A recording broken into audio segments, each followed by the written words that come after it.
Olá, boa tarde. Estudos da radiografia da infidelidade e infiéis do Brasil, realizado em 2022, mostram que 8 em cada 10 pessoas já traíram em relacionamentos monogâmicos aqui no Brasil. Esses dados colocam o país como o mais infiel da América Latina. E o fortalecimento das redes sociais trouxe também mudanças no comportamento das pessoas, inclusive no que diz respeito à traição. Afinal de contas, o que pode ser considerado traição nesse universo digital? E é possível trair só um pouco? E quais motivos levam à infidelidade? Para a gente discutir tudo isso é que recebo a psicóloga Juliana Oliveira Felipim aqui no Papo com ela hoje. Juliana, muito obrigada por aceitar o nosso convite para que a gente discutisse esse assunto que não deixa de ser delicado, que é a questão da traição. A gente tem algo que justifique o que leva uma pessoa a adotar esse tipo de comportamento quando ela está dentro de uma relação? Bom, Michele, a todos que estão assistindo e ouvindo a gente, né? Eu preferiria até utilizar o termo infidelidade, né? Até não para aliviar a carga, né, do que acontece, mas a infidelidade ela é multifatorial, mas geralmente ela nasce de uma insatisfação. E é de uma insatisfação pessoal, né? Então, geralmente, quando há aquele que ou quem recebe a traição e quem comete a traição, aquela pessoa que recebeu a traição, ela fica muito mobilizada, acreditando que ela possa ter contribuído de alguma forma para que aquilo acontecesse. Isso sim, isso pode acontecer, porque numa relação existe corresponsabilidade. Mas aquela falta, aquela carência, aquela ausência, aquela insatisfação, muitas vezes não tem a ver com o outro, tem a ver com a própria pessoa, né? Então, a partir dessa insatisfação, que ela pode ser tanto só afetiva, né, como de uma conversa, mas ela pode migrar para algo muito mais profundo, né? Relações que envolvam a sexualidade, que envolvam dinheiro. Então, assim, a gente tem que pensar na multifatorialidade. A gente também tem que considerar que a pessoa, né, a que comete a infidelidade, ela pode estar passando por alguma coisa, por algum mal-estar, por algum desencontro pessoal, com que faz com que ela busque esse recurso. Isso não vai preencher ela, porque na verdade ela encontra um outro grande problema para resolver, porque aí ela tem que coordenar a vida com duas pessoas, e isso não é nada fácil. E aquilo vai se tornando uma grandíssima bola de neve, né? E o impacto disso não só para essa relação, mas para o entorno desse casal, né? A gente pode dizer que a infidelidade ela vai deixando um rastro de problemas. Você já disse pra gente, é uma bola de neve, porque eu vou ter que administrar duas relações, mas e para quem não está diretamente envolvido, mas que convive com esse casal? Se a gente considerar essas notícias que a gente tem, né, desses famosos que a gente ouve, né, que passaram por esse tipo de situação, a gente sempre vai tomar partido de alguém, não vai? Uhum. Geralmente a gente toma o partido daquela pessoa que foi traída e com razão, né, até porque ela tá passando por um grande sofrimento, e percebe que às vezes a gente nem conhece a pessoa, a gente não tem vínculo nenhum com ela, e a gente acaba considerando tanto a dor daquela pessoa que a gente se envolve. Então pare e pensa quando isso acontece dentro de um núcleo familiar, né? Quando se tem filhos em especial. Então esses filhos sofrem as consequências do desgaste desse relacionamento, a ponto as pessoas podem chegar até a atitudes extremas, como brigas, além de brigas verbais, elas podem chegar até as vias de fato, fisicamente, né, numa questão de defesa de honra ou de muita raiva, porque assim, as traições elas trazem isso, né, dor, raiva, tristeza, angústia, desejo de vingança. E como que uma família não vai ficar afetada? E dificilmente esse é um segredo que você consegue manter por algum tempo, porque esse tipo de situação vaza. Então, os pais, as famílias de origem, os amigos, que é aquela coisa do tomar partido. Não existe quem, numa situação, gostando, se eu sou traída, você gosta de mim, você é minha amiga, é óbvio que você vai ficar com raiva do meu marido, né? E você vai tentar me ajudar a encontrar os porquês que tudo aquilo aconteceu. Então, mobiliza muita gente, mobiliza afetos, mobiliza relacionamentos. E isso pode causar um impacto muito grande, assim, de desagregar, de fazer com que realmente mais pessoas sofram e se desentendam, porque você acaba tendo o lado daqueles que concordam e o lado daqueles que não concordam. E a gente está falando de sentimentos. Claro que às vezes também tem uma questão de personalidade, de índole, né, de caráter. A gente não pode desconsiderar isso. Mas a gente tem que olhar para ambas as partes, porque quem foi descoberto já estava em sofrimento. A gente acha que quem está traindo só está na boa. Nem sempre.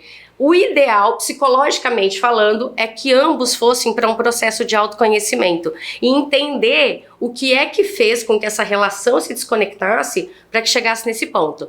Existe a responsabilidade e a corresponsabilidade também. E assim, pensar que aquilo que eu fizer vai afetar quem eu amo, né? E me diz uma coisa, Juliana, você está dizendo pra gente assim, quem traiu estava em sofrimento, assim como quem é o traído entra em sofrimento também. Que tipo de sofrimento pode levar a pessoa a adotar uma atitude de infidelidade? Tem alguma coisa, inclusive, que dê sinais de que a gente fala assim, olha, vamos conversar, vamos procurar ajuda, para não chegar nesse extremo? Bem, o núcleo vem de uma insatisfação. E essa insatisfação, ela pode ser conjugal.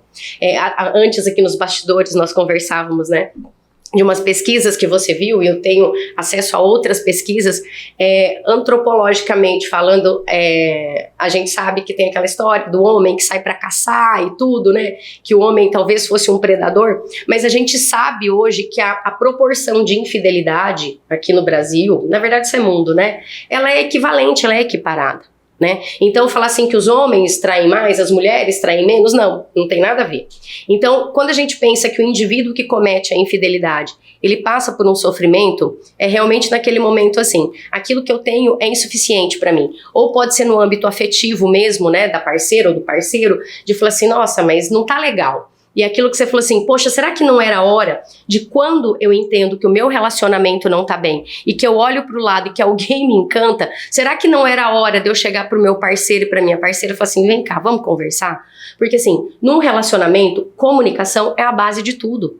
A transparência na comunicação, o respeito e a amorosidade, porque às vezes de uma forma amorosa a gente pode dizer coisas dolorosas, mas que vai contribuir para o outro crescer e fazer me entender. Mas é uma via de mão dupla, né? Assim como eu quero que o outro me compreenda e me satisfaça, e ninguém vai satisfazer a gente 100%, eu também tenho que fazer com que o outro me compreenda e eu me faça compreender. E isso vai passar por longo tempo, né, gente? Imaginando que uma relação se constrói, ela não é do dia para a noite. Reza a lenda que para você conhecer alguém, você tem que comer um saco de sal, né? Então, se o saco tem 60 quilos, hoje a gente reduziu o sódio, então quer dizer, vai levar muito tempo pra gente conhecer alguém. Então, essa pessoa que comete infidelidade, ela tá com alguma questão pessoal de desencontro. E seria muito importante que ela buscasse o autoconhecimento para não chegar ao ponto de tentar buscar em outras relações, em aventuras, uma coisa que ela não vai encontrar. Né? Então o mais justo seria, não gosto de você, tô gostando de outra pessoa, olha, vamos acabar por aqui? Ou vamos tentar? Não deu certo? Agora eu vou pro outro lado. Entende que a pessoa que comete infidelidade, ela sente culpa. Dificilmente, ela sente culpa e vergonha. Claro que existem aqueles que não sentem, aquelas que não sentem, mas a grande maioria passa por isso, até por conta daquilo que a gente comentou anteriormente, porque isso tem um reflexo. É muito difícil que uma infidelidade, ela fique na surdina, que ela fique escondida. Gente, tudo que é feito debaixo, em cima da terra é descoberto. Uma hora isso é deflagrado, e aí o sofrimento só amplia e aumenta. A gente está vivendo um período em que as redes sociais, o avanço tecnológico, muito se faz presente. E você teve, de alguma forma, o acesso a outras pessoas facilitado. E aí vem a grande pergunta, né, Juliana? O que pode ser considerado infidelidade nesse aspecto das redes sociais? Porque a gente tem curtição de fotos, de vídeos, troca de mensagem. Então, até que ponto isso pode trazer um reflexo para esse relacionamento? E a gente pode dizer que tem traição menor e traição maior, né? Infidelidade, traição é considerada qualquer quebra de contrato. né? Isso vale para amizade, isso vale para um relacionamento de pais e filhos e para um relacionamento afetivo muito mais ainda, né?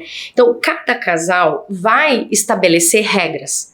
Cada casal vai estabelecer o que é negociável e o que é inegociável, né? E quando a gente pensa nessa facilidade hoje das redes sociais, né, que a gente tece amigos, a gente cria amigos que estão lá do outro lado do mundo, e que amizade que é essa, né? Mas às vezes porque a pessoa passa algum tipo de conteúdo, aí eu vou lá e clico, mas tem os conteúdos que são profissionais e tem os conteúdos que são pessoais, e acaba se tornando assim, a globalização, de uma certa forma, ela possibilitou a globalização dos afetos. Tem um escritor, que é o Bauman, que ele fala da liquidez, né, dos afetos líquidos, dos amores líquidos. Então, a coisa às vezes está tão perdida, né, mas eu falo assim, perdida como? A gente tem que considerar o que é cultura para esse casal, a gente tem que considerar o que é criação desse casal. Muitas das pessoas que replicam tanto a infidelidade quanto aquelas que se relacionam com alguém e terminam, na próxima relação a pessoa ela é traída novamente. Isso tem efeitos transgeracionais. Muito daquilo que a gente é reflexo de pelo menos, gente, 3 gerações atrás de nós. Então, assim, em famílias que a infidelidade acontece com recorrência, é muito provável que nós tenhamos a probabilidade de passar por essa situação. Mas aí que entra, né, Michele? Duvido, gente, não existe uma família que não tenha havido infidelidade, né? É muito raro não ter acontecido infidelidade em alguma família. Necessariamente eu estou predisposta a? Necessariamente não. Depende da forma como eu negociar com o meu parceiro, com a minha parceira, e aí que tá. Aí é o X da questão. Quebrou o contrato? O que é o limite de relacionamento do meu marido com uma colega de trabalho? O que é o meu limite, né, estabelecido comigo e com o meu marido, meu companheiro, em relação a eu ter um contato com um colega de trabalho meu? Isso vale tanto para o concreto, para o físico, para o relacional, aqui para o cotidiano, quanto para as relações digitais. As digitais. Mas entende que às vezes está muito mais fácil no nosso imaginário e que talvez, assim, o que é uma traição maior ou menor? É muito pessoal. É muito da pessoa sentir aquilo, né? Existem pessoas que passam, né, que o companheiro ou a companheira comete a infidelidade, inclusive sexual, e aquela pessoa não entende como profunda. E às vezes uma curtida no Instagram de uma pessoa já é algo tão grandioso que fere profundamente. Então, infidelidade a gente considera um rompimento de contrato. Então, todo casal tem o seu contrato e todo casal, ao longo do desenvolvimento do seu relacionamento, seja namoro, noivado, casamento, esse contrato, ele é realinhado de tempos em tempos. Porque a gente é a mesma pessoa em índole, mas a gente muda, a gente aprende um monte de coisas, a gente começa a conviver em contextos diferentes. Então, a importância da gente conhecer o outro e da gente se mostrar quem é. E aí eu volto novamente. Um relacionamento, para ele ter êxito e ter sucesso, ele tem que ter comunicação transparente e respeito. A partir daí eu digo que me incomoda em você e eu te dou um tempo para você se adaptar, você se modelar e eu compreender que você tem um limite e vice-versa.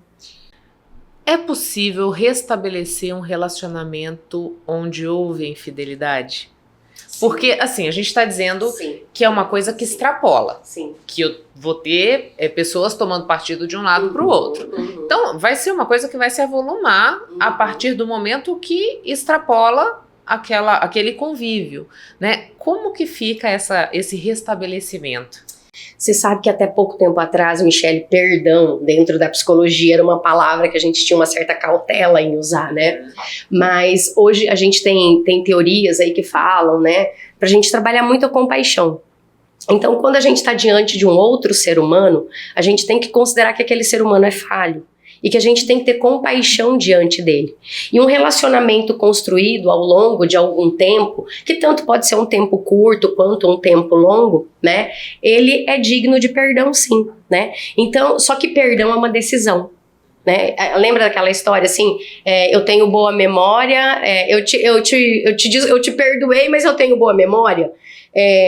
Até, né, existe uma passagem, para quem acredita, obviamente, né, uma passagem bíblica que diz que Jesus falou que a gente tinha que perdoar 70 vezes 7, não é? Jesus entendia de neurociência, gente, porque assim, ele sabia que o pensamento automático vem, esse pensamento automático toma a gente de uma forma que a gente vai resgatar aquela memória ruim e a gente vai, o que eu tô sentindo? Pera lá, mas eu não falei que ia perdoar? E esse perdão vai passar justamente pela reconstrução da relação, pela renovação do laço, pela renovação do contrato, falar o que é possível, o que não é, o que é permitido e o que não é, mas acreditar que não vai ficar uma mácula, que não vai ficar uma tatuagem naquela relação, é claro que vai.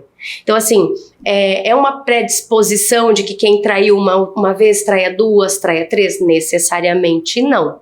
Né? Agora, que isso pode acontecer, pode, mas aí a gente entra até numa perspectiva realmente de uma característica de caráter, né? Características de personalidade individuais.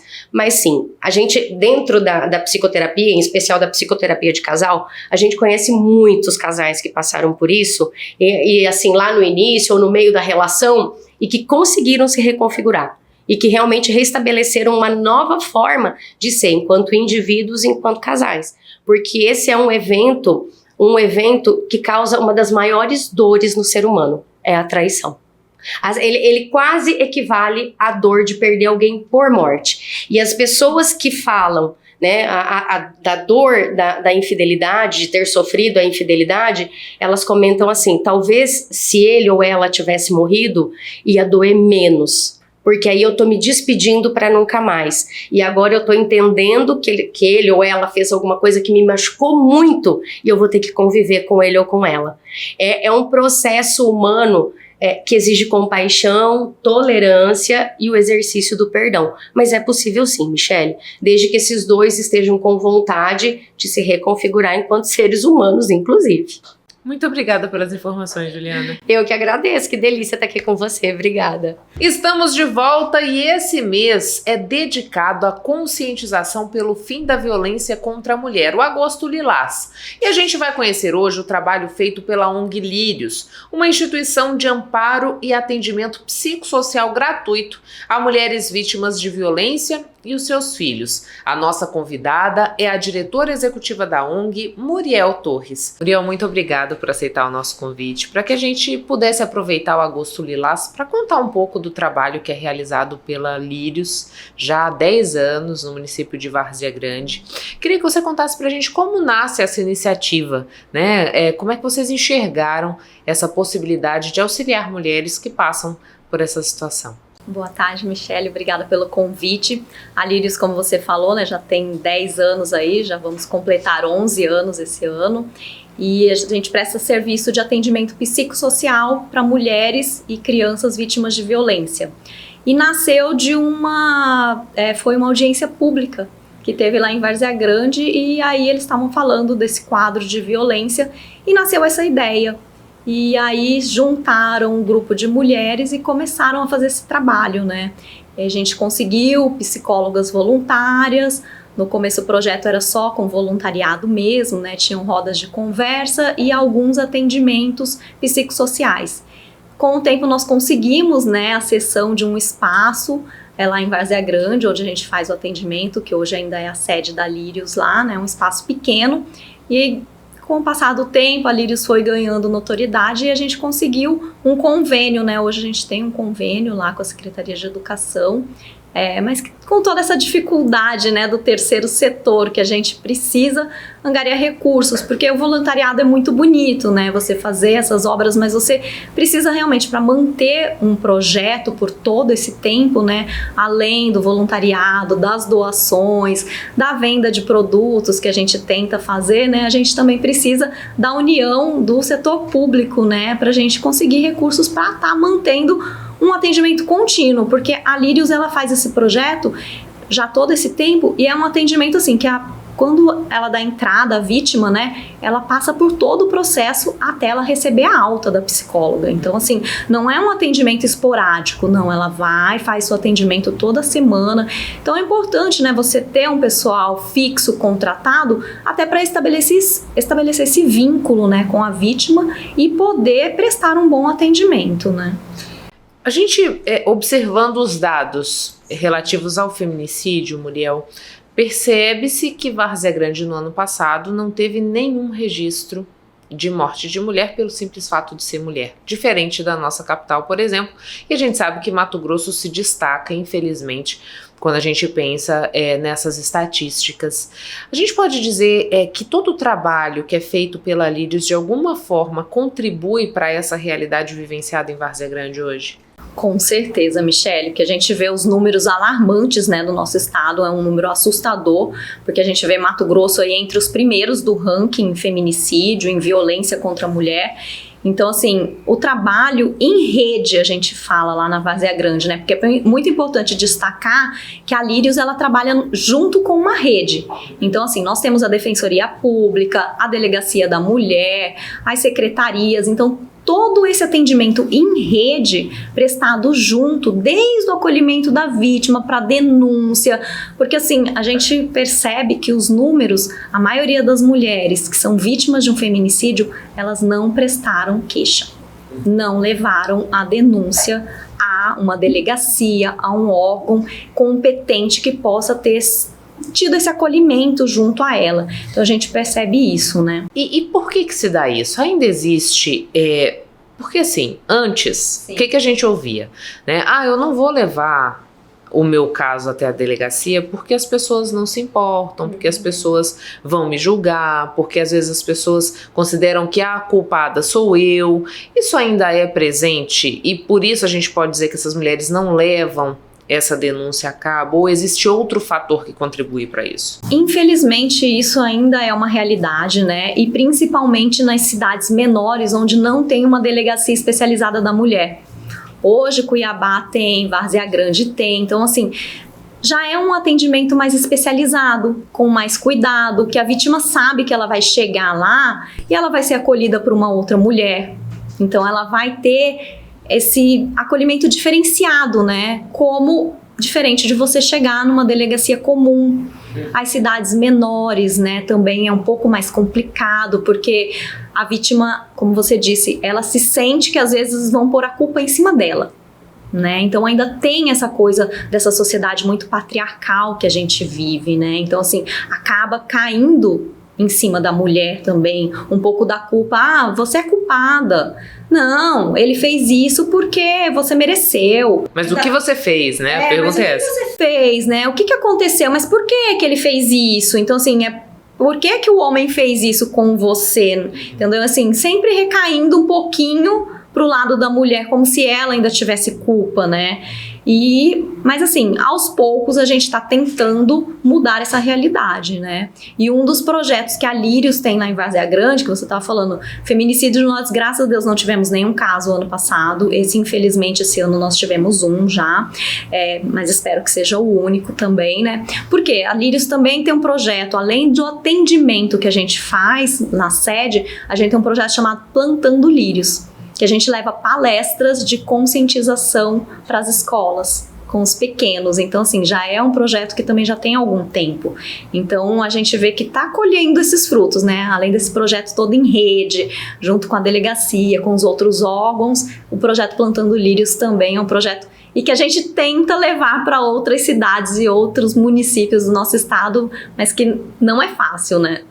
Nessas palestras, a gente explica o que é a violência, os tipos de violência, como denunciar. Também, explicamos todos os órgãos, né, que a adolescente, a criança pode procurar, que a mulher pode procurar. Explica-se os 5 tipos de violência, explica-se também a comunicação não violenta, porque hoje tem que ser aplicado nas escolas, né? Já é uma lei você aplicar a comunicação não violenta dentro das escolas. Então a gente explica o que é a comunicação não violenta, explica o ciclo da violência, né? Como que ele vai, que ele fica um pouquinho violento, aí depois o homem geralmente pede desculpa, ele volta a fazer uma violência um pouquinho maior. Então que é um ciclo, que a mulher tem que sair desse ciclo antes que ele se repita algumas vezes e chegue a um feminicídio. Então tudo isso é explicado de uma forma assim, para criança mesmo, entender, né, compreender através de slides. Então é um projeto assim bem legal. E depois a gente tem um jogo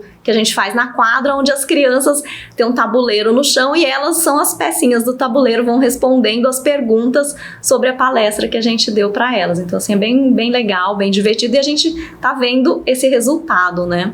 E Muriel, nessas andanças pelas escolas, o que vocês já puderam constatar levando essas informações? Né? Qual que é o feedback que essas crianças dão para esses voluntários da Lírios? A gente percebe que a violência está presente? A gente percebe que a violência está presente. Quando a gente começa a explicar os tipos de violência, muitas vezes as crianças vêm, isso aconteceu lá na rua da minha casa, o vizinho fez isso com a vizinha, minha avó sofria isso, meu avô bateu na minha avó, e muitas vezes elas querem fazer alguma reclamação. Então a gente tem tentado sempre levar alguma psicóloga conosco para as escolas.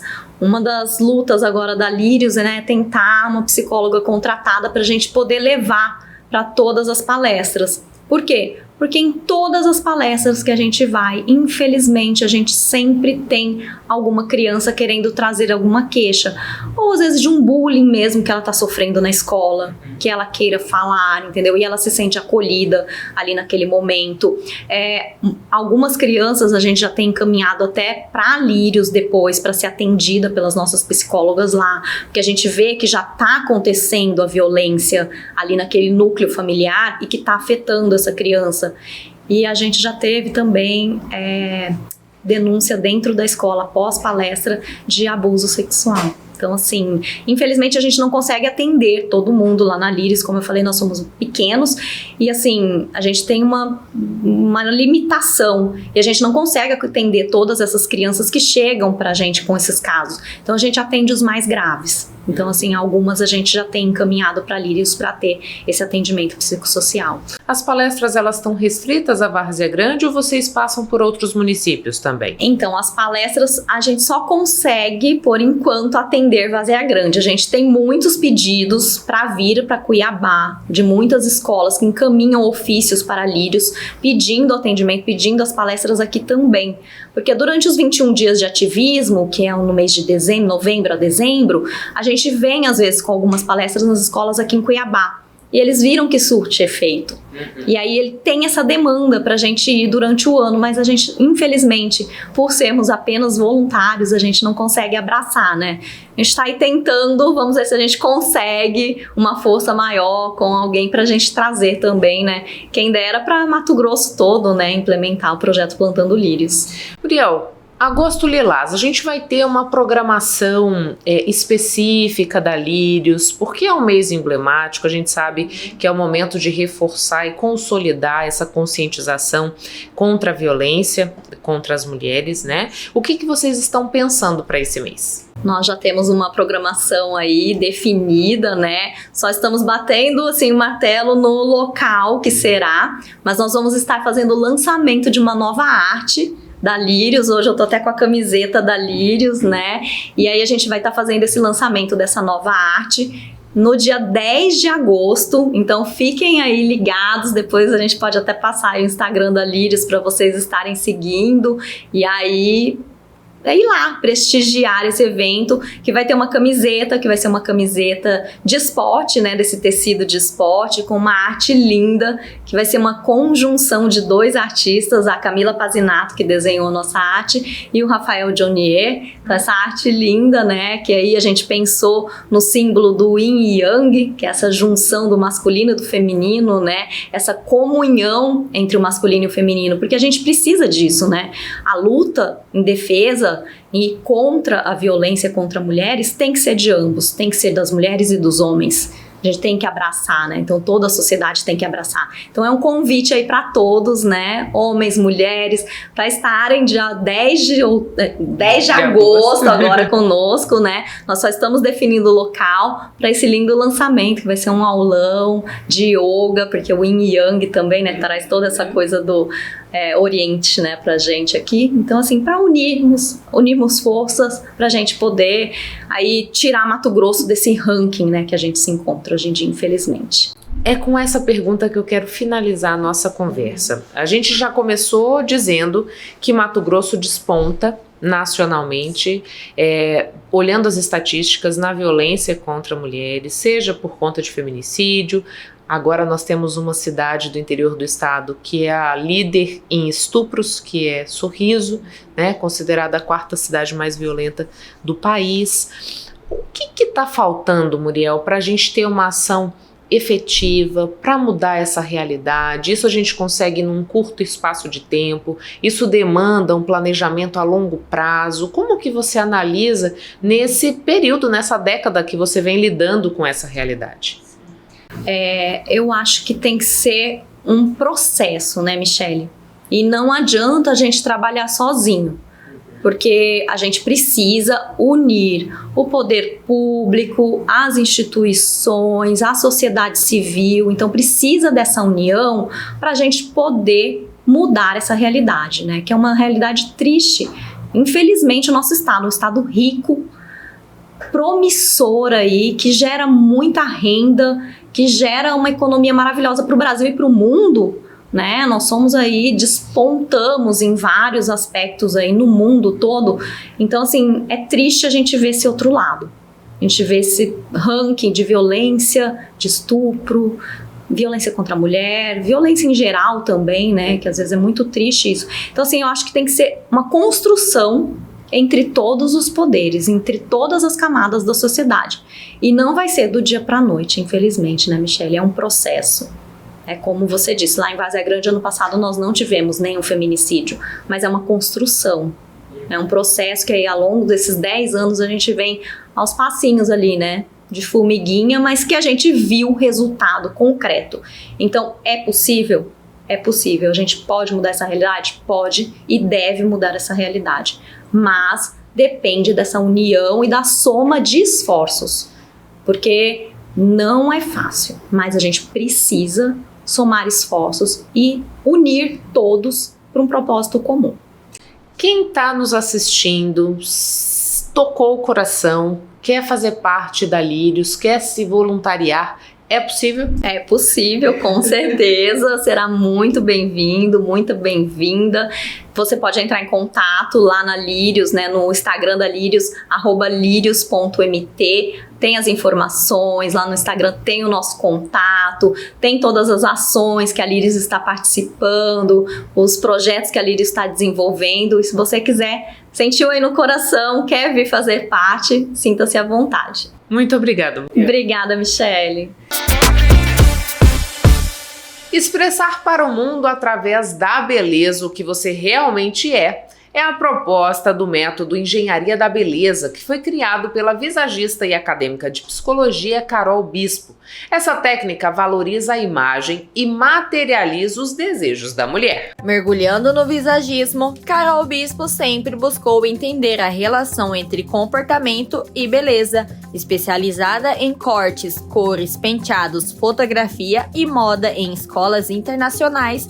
Ela ajuda pessoas a encontrarem sua verdadeira beleza, além dos padrões convencionais, compartilhando conhecimentos para transformar vidas. Minha história começou através do visagismo, em 2014, quando eu fui buscar mais conhecimentos, entender melhor sobre um atendimento mais humanizado.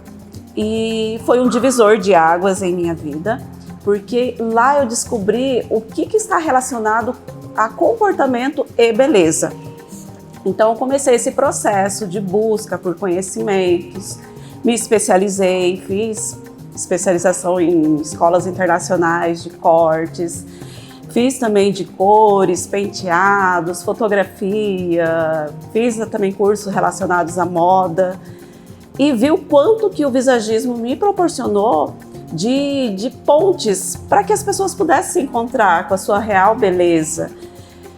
E nisso começou um processo de busca para mim, para que eu pudesse entregar ainda mais para essas pessoas em relação a conhecimento, para que elas pudessem se sentir saciadas e principalmente fugir dos padrões de beleza. Porque quando se fala, vamos fazer uma mudança de imagem, é muito mais do que um desejo externo. É uma mudança de vida mesmo. Em meio à diversidade de variações de pele, é importante personalizar a escolha de cores para cada pessoa, tendo a certeza que o que realmente importa é como uma pessoa se expressa com sua aparência, evitando padronizar para permitir que cada pessoa se sinta autêntica e satisfeita. Em 2022, começou essa busca, né, por harmonizar a cor de acordo com cada tonalidade de pele, considerando que o Brasil nós temos aí uma mixigenação de cores, então é uma diversidade. E aí as pessoas elas falavam, Carol, eu fiz essa consultoria de cores, porque tem hoje profissional que está trabalhando somente com isso mesmo, é muito relevante, muito importante, só que algumas elas não se identificavam com a cartela dela de cores. Ela já chegava assim, Carol, eu queria tanto fazer uma cor de cabelo, mas essa cor eu não gosto. Aí que eu volto novamente e falo, a harmonia estética ela é secundária. A primária é o que você deseja expressar através da sua imagem, porque senão nós estamos novamente padronizando o indivíduo. Pensando no cenário, o método da engenharia da beleza integra o estilo pessoal de cada indivíduo com diferentes estilos e temperamentos.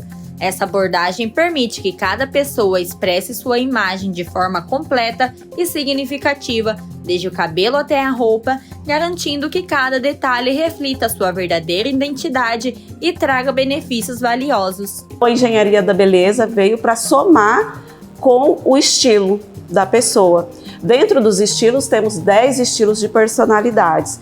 Então, temos o natural, vamos voltar aqui. Temos os temperamentos, que são 4 temperamentos, né? Teorias de Hipócrates.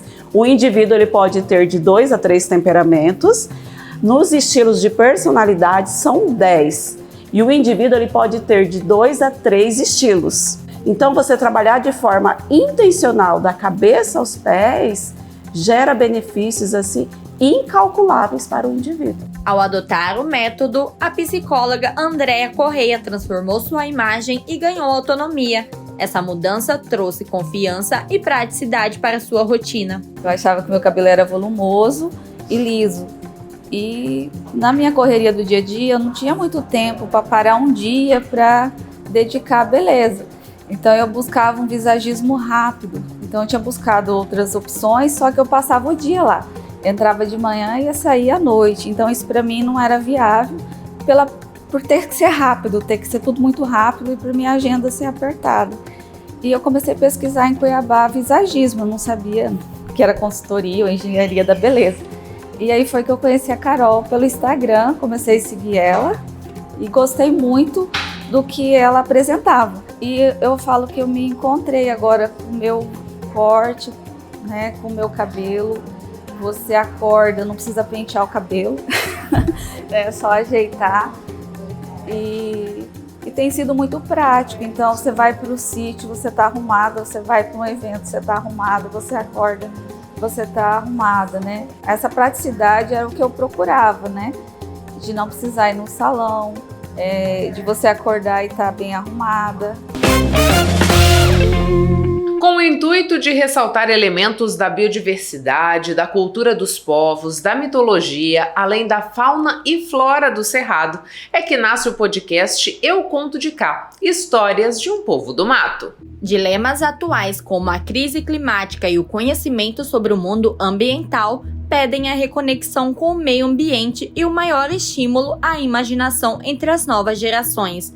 Com esse propósito, o podcast Eu Conto de Cá, Histórias de um Povo do Mato, apresenta aos pequenos do Cerrado, um dos biomas mais ricos e ameaçados no estado. O que a gente chama de fio condutor das histórias é sempre o Cerrado. Então, cada história tem uma temática específica, mas todas elas abordam o Cerrado de alguma maneira. E aí, são aspectos ou de trazer elementos de uma cidade ou elementos de uma, como você disse, né, fauna, flora, percorrendo ali o Cerrado. Alguns vão tratar diretamente como questões relacionadas ao lixo e aí a preservação do meio ambiente, né? Outros vão trazer a história do lobo-guará em busca da lobeira, né, que é uma frutinha, que é uma árvore, né, que dá uma frutinha específica que pode ser importante para os rins do lobo-guará. Então tem várias, todas as histórias têm como fio condutor o cerrado, mas elas não têm ligação entre si, cada história é uma história. Todos os episódios estão disponíveis na nossa página do YouTube ou nas principais plataformas de áudio de podcast, Spotify, Deezer, Apple Podcasts, e aí é só procurar por Eu Conto de Cá e em qualquer uma dessas plataformas que vocês encontram. Também no Instagram, também dá para seguir a gente, lá tem o link de cada um dos episódios, tá na bio, e tem um destaque também com o link dos episódios, que aí fica mais fácil de encontrar. De uma forma mais atrativa, além da conscientização, são inúmeros os benefícios que o podcast pode proporcionar ao processo de aprendizado das crianças. Eu acredito que se a abordagem sobre educação ambiental para o público infanto-juvenil não for atrativa, ela nem ocorre. Porque as pessoas, principalmente as crianças, né, os adolescentes, eles precisam estar realmente envolvidos com o processo de aprendizagem. Eles precisam realmente estar motivados a querer entender como funcionam as coisas para poder gerar mudanças na sociedade, porque querendo ou não, as crianças e adolescentes são quem estão mais dispostos a gerar mudanças na sociedade, né? Então, quando o processo de aprendizagem ele ocorre de forma divertida, como forma de lazer, como um momento de encontro com a família, né, com os seus cuidadores, tem muito mais possibilidade realmente daquilo cativar a criança, né, realmente tocar o coraçãozinho dela para que ela entenda realmente a relevância dos assuntos que estão sendo tratados. Porque por mais que seja uma linguagem infantil, são assuntos muito sérios. O áudio estimula a curiosidade e a criatividade, já que ouvir histórias sem imagens exerce a imaginação. Esse processo direciona a criança ao desenvolvimento de habilidades que contribuirão para uma vida adulta mais assertiva e saudável. É sempre interessante quando as pessoas ouvem uma história narrada e não está vendo, ela está trabalhando a questão da imaginação, imaginando o que está acontecendo naquele universo, que é um universo que é próximo do nosso ambiente aqui. A gente falar do rio Cuiabá, falar do cerrado, falar dos animais que a gente conhece, então aproxima das pessoas esse assunto, esse tema. E as pessoas, ao mesmo tempo que eu posso perceber, elas começam a comentar sobre esse assunto, mas assim de forma interessante e reflexiva. Ela vai refletir sobre aquele tema, o adulto vai fazer uma reflexão mais profunda, é claro, mas a criança ela vai se envolver ali no que os animais estavam dizendo, os personagens, né? O que eles estavam descobrindo, né? Por que o peixe pintado perdeu a pinta? Então, no final, eles vão também poder refletir de uma forma, claro que diferente do adulto, mas também tratando de um assunto sério, um assunto contextualizado, um assunto que está aqui em Cuiabá acontecendo.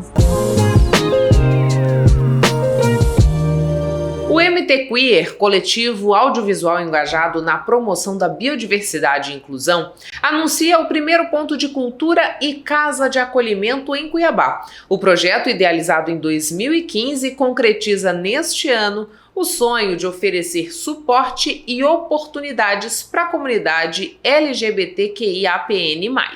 O Ponto de Cultura MT Queer afirmou o compromisso com a diversidade e inclusão e está promovendo apoio e espaços seguros para as pessoas da comunidade LGBTQIAPN+, gratuitamente. Aqui o Ponto de Cultura, ele é uma casa de acolhimento também, para a gente poder fazer essa acolhida das pessoas LGBTs que acabam sendo expulsos de casa, que não tem para onde ir, que tem problemas familiares, né?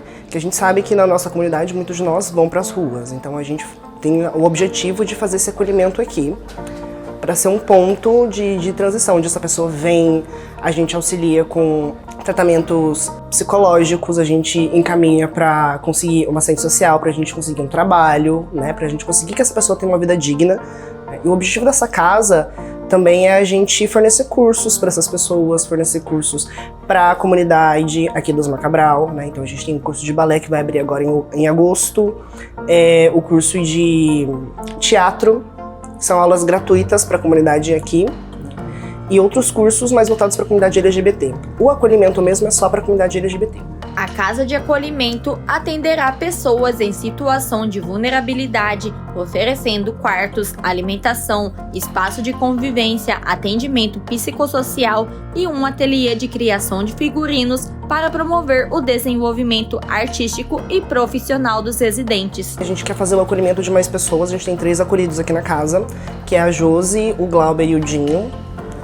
O Dinho, ele trabalha com uma economia criativa, que a gente chama, né? Ele tá fazendo MT Escola de Teatro, então ele faz figurinos, trabalha com cenários. Então já tivemos outras pessoas aqui na casa também. Esse acolhimento que a gente faz aqui é mais temporário, né? Mais rotativo, pra gente poder acolher o máximo de pessoas possíveis e a gente conseguir, assim que a gente consiga colocar eles no mercado de trabalho, eles consigam seguir a sua vida, alugar a sua casa, comprar a sua casa e ter uma vida digna. Esse é o nosso objetivo aqui na casa. Josi Campos, moradora da Casa de Acolhimento, destaca a importância do local para a comunidade LGBT. A importância está aí, é que muitas das vezes a gente não é abraçado, a gente não é acolhido, a gente tem que escutar, a gente tem que sofrer preconceito, homofobia, transfobia nas ruas, e o pior não é nem sofrer nas ruas, o pior é você sofrer em casa, você não ter o apoio da mãe e do pai, você já não tem um apoio externo, né? E você não ter aquele apoio interno, fica mais difícil ainda você buscar. Muitas das vezes a gente busca, acho que não é essa de as pessoas têm que aceitar, não tem que aceitar, você tem que se aceitar da maneira que você vive, da maneira que você é, da maneira que você se identifica. E as pessoas têm que respeitar. E muitas das vezes não tem o respeito nem da família. Você não tem aquele apoio, aquela troca com a família. Acaba que eles não falam, não entendem. Que eles sempre digam que não entende e acaba tendo outras medidas, expulsando de casa, não quer conversar, não quer entender, acaba expulsando e essas pessoas não têm um apoio, um acolhimento.